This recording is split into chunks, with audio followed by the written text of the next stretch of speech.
आज भोले बाबा चले हैं महाराष्ट्र में, और जैसे ही महाराज के गेट पर पहुंचे तो महाराज एक ललिता नाम की जो सखी थी वो सबका परिचय ले रही थी।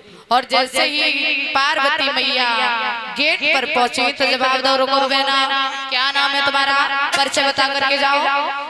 जवाब दिया, मेरा नाम पार्वती है और मैं भोले बाबा की पत्नी हूँ, कैलाश पर्वत से आई हूँ। अरे मैया क्षमा करना, जाइए।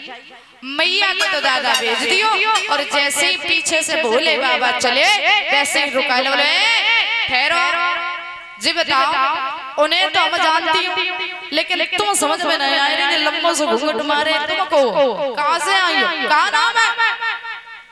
अब जैसे ही महाराज भोले बाबा को खड़ो करो, भोले बाबा घूंघट में ही सोच रहे, मरे गए, फंस गए, पार्वती तो अंदर चली गई, हम कैसे जाए। अब जैसे ही पीछे पार्वती ने मुड़ के देखो, कहने लगे मैंने न तो तभी मना करी थी संगे होने जाइए, लेकिन अब फंस गए। अब पास में आई, बोले क्या बात है, इन्हें क्यों खड़ा किया, अंदर क्यों नहीं आने दिया।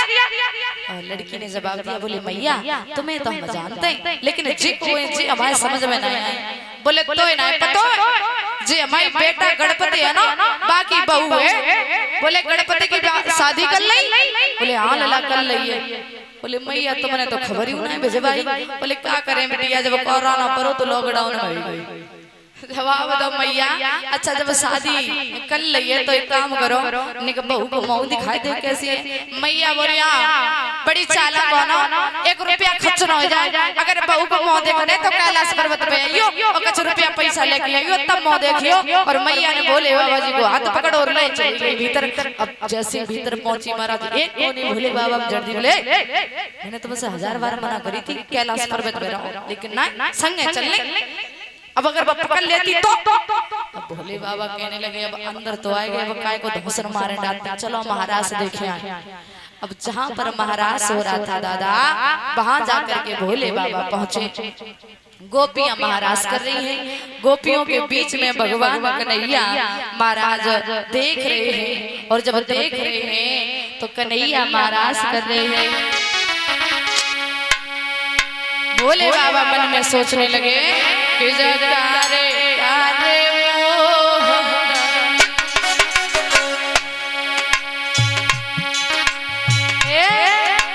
करिया करिया सखिया बोले कारे कारे सखिया बोले दीनों है जान सो।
अरे तीनों जादू डार नारे घर द्वार भूल गई, पति अपने को छोड़ श्याम के संग नाच रही।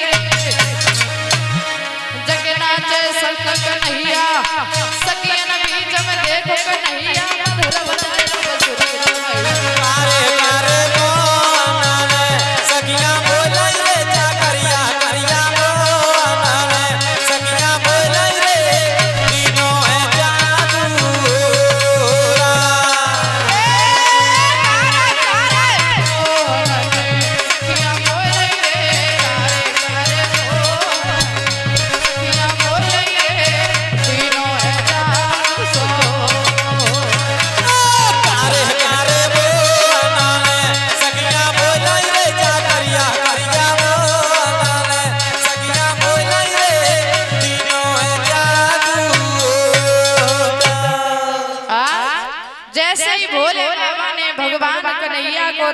करते हुए देखा तो चैन न आयो नाथ को, बस सुंदर छटा निहारे तो डमरू लीनो हाथ में बसाड़ी धरी उतारे।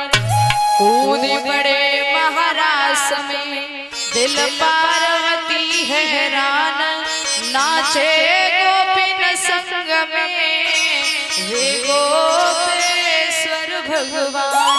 बोलिए गोपेश्वर भगवान की।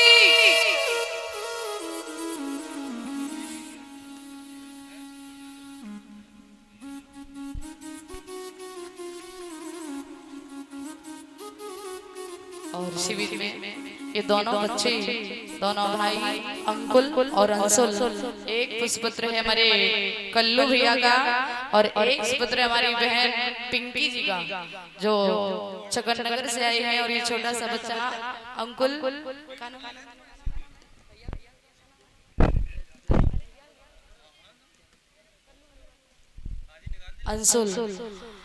अंशुल इसी ग्राम कटौली के रहने वाले हैं। हमारे कल्लू भैया के सुपुत्र, दोनों बच्चे गले में माल्या अर्पण करके हमारा मान सम्मान कर रहे हैं। मैं भगवान से कामना करूंगी कि बच्चे दोनों आगे चल करके अपने माता पिता का नाम रोशन करें, धर्म के रास्ते पर आगे बढ़े। और क्षमा चाहते हैं, अभी हम कुछ देर पहले हमारे रामदास मौसा जी ने गले में माल्या अर्पण किया और 501 मुद्राएं दी हैं।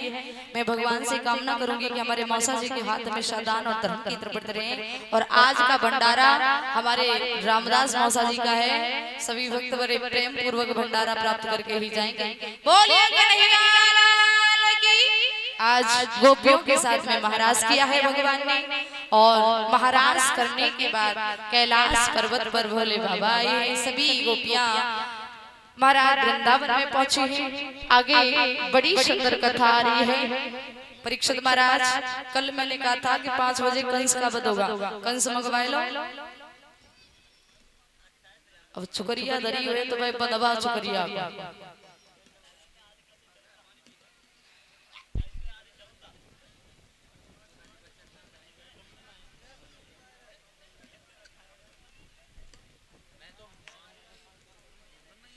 श्री सुखदेव जी महाराज समझा करके कहने लगे, हे राजन परीक्षित, आज बताया जाता है कि कंस की सांसें ज्यादा तेज चलने लगी हैं।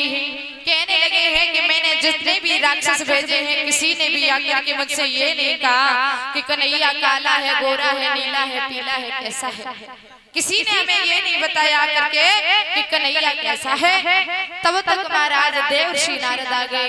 देवर्षि नारद ने जवाब दिया है भोजराज कंस से कि कंस, तुम्हारा काल मारा गया नहीं।